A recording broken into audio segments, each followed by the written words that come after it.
Tá, esse não é um vlog Alcateia. Não é um vlog Alcateia. Não desligue. Oi, gente, tudo bom? Então, lembra que eu tava falando com vocês sobre a aventura que foi fazer Alcateia desde lá do comecinho, né, em 2001, não foi? 2001? Eu tava lá. Tava lá, a gente tava lá carregando caixa, vendendo Alcateia, e depois como se transformou em livre. Como é que foi? Muito louco quando eu consegui terminar esse terceiro livro de Alcateia, que ficou muito mais complexo, né? E o que acontece é o seguinte, nós temos essa franquia aqui dos Dragões Titânia e de Crônicas de Limiar, que são aventuras de fantasia, com muita ação, muita aventura, muito drama, adoro drama, né? Tem uma coisa que é muito legal, que são duas histórias que se passam no mesmo universo. Sim. Ou seja, eu escrevo uma história, ela escreve uma outra, paralelamente ao mesmo tempo, e eles moram em países diferentes, e de vez em quando um encontra o outro encontra um, tem uma... Às vezes o que acontece no país de um repercute no que acontece no país do outro, é muito interessante. Mas aí assim, dessa galera aqui, eu não esperava que fosse tão complexo, porque assim, o começo ele é muito simples, né? O começo é uma coisa aventuresca. Como é que foi o seu primeiro livro? O meu foi assim, o meu foi meio tenso, né? O meu primeiro Crônicas de Limiar, mas depois eu peguei o ritmo e foi tranquilo. Como é que foi o seu primeiro? Primeiro é esse aqui, inclusive, ó, gente, agora tem high gloss na capa. Letrinhas brilhantes. É o seguinte, as duas histórias são baseadas num jogo de RPG, que é um jogo de interpretação, que a gente joga desde os anos 90, quando a gente era garoto, no tempo da faculdade. E assim, aí cada um cria um personagem, você vai... A pessoa vai dando a situação e a gente vai interpretando a situação. Então são vários personagens, vários amigos nossos, que a história foi sendo contada, a gente anotava as histórias, para um dia, de repente, transformar numa história em quadrinho. Realmente, Limiar virou uma história em quadrinho, pela Ed, várias vezes. Aí, em 2011, né, a editora Scala estava querendo lançar uma linha de livros de ficção, e eles perguntaram pra gente se a gente tinha alguma ideia de indicar alguém, se a gente gostaria de fazer, de repente, quem conhecer sabe, alguém que fizesse isso. Eu olhei assim pra ele assim.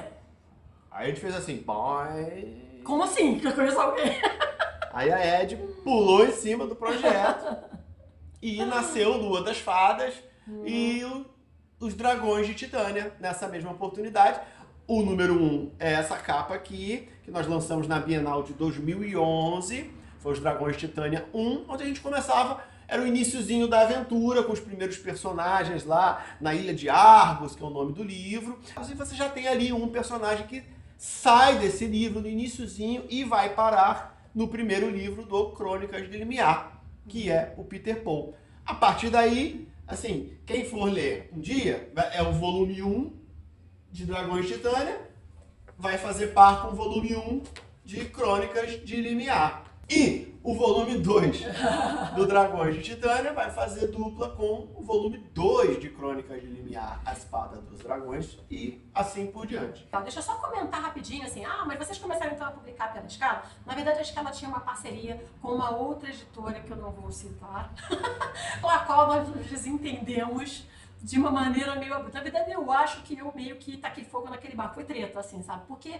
era um pessoal hiper devagar, um pessoal que não respondia, as pessoas queriam comprar um livro, elas não vendiam, elas diziam que não tinha aquele livro. E a gente falando assim, gente, como é que pode uma editora que não quer vender o livro? Aí o tapete foi puxado e a gente saiu fora. Aí aconteceu, tá? Aí um dia eu conto pra vocês com detalhes. Mas aí o que a gente fez? O que a gente fez, Renata? Eu já estava com o volume 2 do Dragões de Titânia pronto. E eu já estava com Limiar pronto. Só que como a gente tomou essa rasteira, a gente começou assim, a gente tem que ir pra Bienal por nossa conta. E a gente conseguiu um lugar muito legal em cima da hora, que é a Loyola, onde a gente está até hoje, graças ao grande Alex e ao seu Vitor, né, que é o dono. Aí a gente topou a Bienal, fizemos os brindes, ficamos lá uma semana lá em São Paulo, foi a Bienal de São Paulo de 2012, e continuamos agora pela editora Linhas Tortas, lançando os Dragões de Titânia e as outras franquias. Exatamente. E assim, no começo, eu até considero o Dragões de Titânia extremamente complexo, porque o Renato, ele faz um negócio, ele é meio noveleiro, ele gosta de novela, né? Eu já não tenho muita paciência. Ninguém é perfeito. E ele gosta de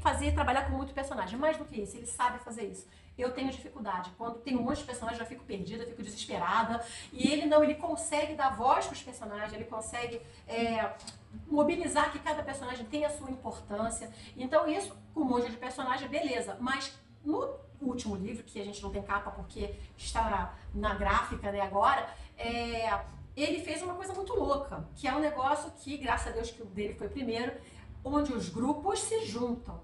Então, eu acho que é o primeiro crossover que eu vejo no mundo literário. Eu nunca vi. Não sei Eu se também teve. não lembro, assim, de ver, assim, uma franquia de um autor com uma franquia de um outro autor se juntando numa mesma aventura. O que vai acontecer é que algo em comum vai unir os dois grupos numa mesma situação, onde eles vão ter que aprender a trabalhar juntos ali, brigando entre si e com as suas diferenças. E um dia a Ed vai fazer esta versão, o mesmo livro, sobre a ótica dos personagens de Limiar. E os personagens. E assim, ele conseguiu administrar um grupão, que é o Dragões de Titânia, que é uma cabeçada, e o outro grupão, que são os Raionas, que é uma outra cabeçada, né? Então, ele conseguiu administrar isso e no começo eu tinha, não é que eu tinha dúvidas, mas eu tinha um certo receio de ficar confuso. Eu também. Né? Eu tinha, e aí eu sou... Na verdade eu ainda tenho, eu vou esperar os leitores decidirem. Como eu sou a revisora, né? Então a gente tem alguns leitores beta, né? E como revisora eu fui lendo e fui gostando cada vez mais. E assim, eu tô muito empolgada com essa história, eu tô com muita vontade de já começar a escrever Limiar, porque é empolgante, né? Eu acho que até uma das aventuras mais emocionantes, mais emotivas que o Renato já escreveu. Porque o Renato, ele foca muito na ação. Eu tenho mais esse pé no drama, adoro um drama, né? Adoro um dorama, né? E nesse dá aquelas coisas assim no coração, assim, vai... Não, ele, não pode ter acontecido.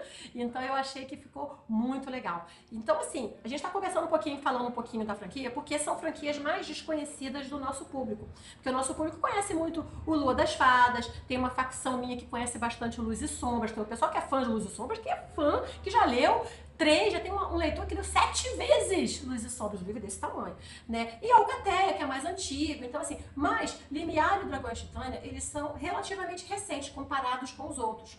E a gente tem muito carinho por eles têm muita coisa legal. Por exemplo, Limiar, ela é passada digamos assim, no que seria a antiga celta, por isso que é Celtária, né, o nome do país, antigas terras celtas. Então eu pego muito das coisas que eu estudo do mundo celta para colocar e da magia também para colocar no livro. E o mais legal é que o Renato, que se passa, né, o mundo dele se passa mais em Roma. O que seria Roma, não é Roma, é Titânia, mas ela é meio inspirada numa Roma antiga, que é como se fosse uma dimensão mesmo diferente.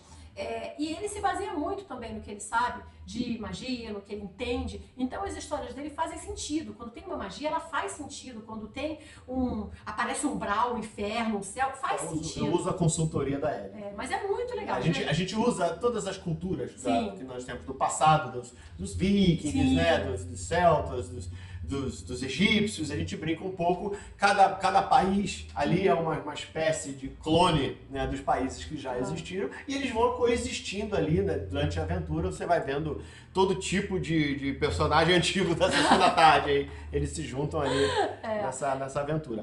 E o legal é que você não só se emociona, mas tem bastante humor. Então eu acho que vai ser uma aventura muito legal.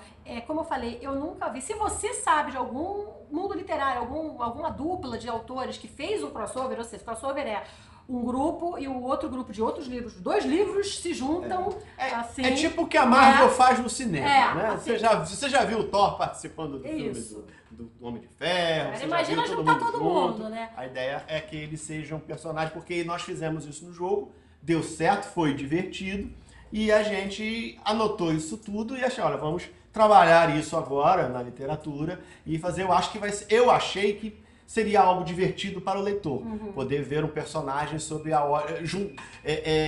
contracenando com outros personagens que ele gosta, né? Sim. Então eu recomendo a você, se você já leu Os Dragões de Titânia, a ler o Crônicas de Limiar, porque é muito mais gostoso você conhecendo o passado, né, dos personagens, os dramas que eles já viveram, e vice-versa. Se você já leu o Crônicas de Limiar, recomendo você comprar o volume 1 e saber um pouco. Tem na Amazon. Tem na Amazon, né? Se você quiser baratinho. fazer a degustação, tem na Amazon a um preço super camarada, para você conhecer um pouco os nossos universos compartilhados. E nós estamos liberando também um presentinho para vocês, os primeiros capítulos do novo Dragões de Titânia. Assim, você já começa a ler E você tem o gostinho, você percebe se, isso aqui é a minha praia, não é a minha praia. Então você já sabe antes de comprar. Então você vai ter em algum lugar aqui nessa página um link para você se inscrever e baixar os primeiros capítulos dos Dragões Titânia e já tem lá o antigo para você baixar também os primeiros capítulos de Alcatea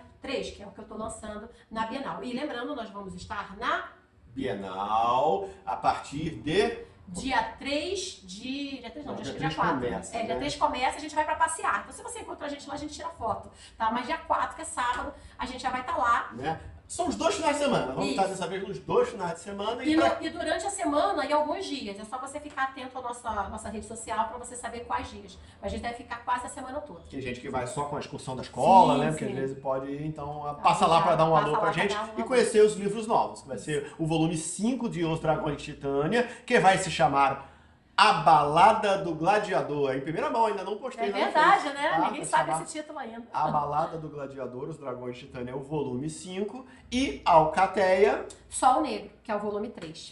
Tá bom? Então é isso. Espero que você tenha gostado de conhecer um pouquinho aqui do nosso universo. Essas histórias são muito empolgantes pra gente, e as pessoas que leem, elas dão um retorno muito legal. E eu sei que a maioria das pessoas prefere ler o que já tá no mainstream, né? Já conhece. Eu sempre fui esquisita, então eu gosto muito de ler o que ninguém tá lendo, e eu sempre me dei muito bem encontrando, assim, pérolas, coisas maravilhosas, indo contra o mainstream. Então, se você quiser dar uma chance pra gente que não tá no mainstream, talvez você goste, talvez você se surpreenda, porque é bem diferente de tudo que pelo menos de tudo que eu já vi, né? A gente coloca muito da nossa alma ali. Bom? Então é isso, eu queria apresentar para você então o que a gente estava fazendo aí nesse período e o que a gente vai estar fazendo lá na Bienal. Mas não se preocupa, se você está em outro estado e não pode ir para a Bienal, fica calmo, que a gente está abrindo já uma promotion super especial com brindes e bônus super especiais exclusivos para a nossa lista. Então, se você não está na lista, se inscreve rapidinho, porque vai ser bem legal. Você não precisará ir para a Bienal, né? Eu sei que tem gente que vem de longe, e você terá acesso a esses livros. E, é claro, aos bônus exclusivos em primeiríssima mão, tá bom? Então é isso, a gente fala um pouquinho mais sobre isso no nosso próximo vídeo. Um super beijo! Tá bom? Quem foi de São Paulo, se passar na Bienal, passa lá para dar um abraço na gente. No estande da Loyola. Tchau!